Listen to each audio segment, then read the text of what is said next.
Hello, everyone. Have you ever come home after a grueling day, opened your front door, and instead of a sigh of relief, you feel your tension actually dialing up?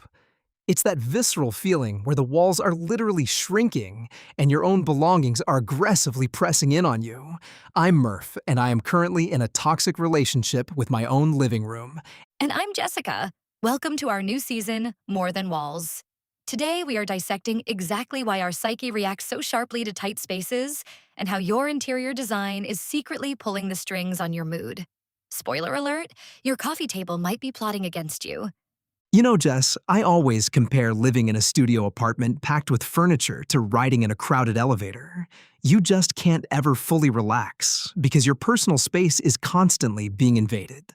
Only instead of some guy breathing on your neck, it's being violated by your walls and your stuff. That elevator metaphor is biologically spot on, Murph. Physiologically speaking, when we are in cramped environments, our cortisol levels actually spike.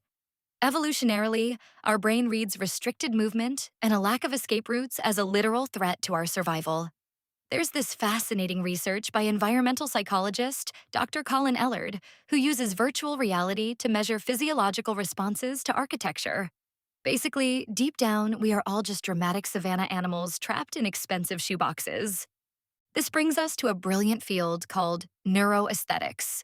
Even when you're just sitting on the sofa, mindlessly scrolling through your phone, your brain is operating in the background, constantly scanning the geometry of the room. When you have bulky furniture blocking your walkway or sharp corners pointing at you, your muscles actually microtense in anticipation.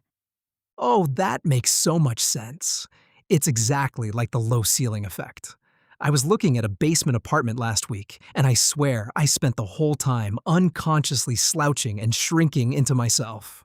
I left feeling like a goblin. It really proves that a space can either drain you like an energy vampire or recharge you like a battery.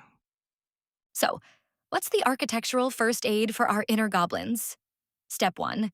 Immediately clear your main traffic routes in the center of the room so your primitive brain can finally register a safe path. Right. Step 2 is creating a point of peace. Find at least one corner or zone with absolutely no clutter, a spot where there is nothing extra, and it's simply pleasant to look at so your eyes can rest. Which actually leads us perfectly to today's listener question. Sarah from Chicago writes, "Hey guys, my apartment is 400 square feet. I literally cannot throw out my bed or my desk. How do I create this safe path when the furniture has nowhere else to go?" Fantastic question, Sarah. This is where professional interior stagers use a trick called floating. Pull your furniture just 2 or 3 inches away from the wall. It creates a micro shadow line that tricks the brain into perceiving more depth and breathing room. Also, if you can, swap out rectangular tables for round ones. Eliminating those sharp corners stops your muscles from doing that micro tensing we mentioned. To wrap up today's session, please remember that your home does not have to be some perfect, glossy magazine cover. The golden rule is that it simply needs to be psychologically safe. Exactly. And speaking of keeping it safe, next time we're tackling the invisible enemy of tiny apartments, visual noise. We'll get into exactly why things like colorful book spines and open shelving are secretly making your brain work unpaid overtime.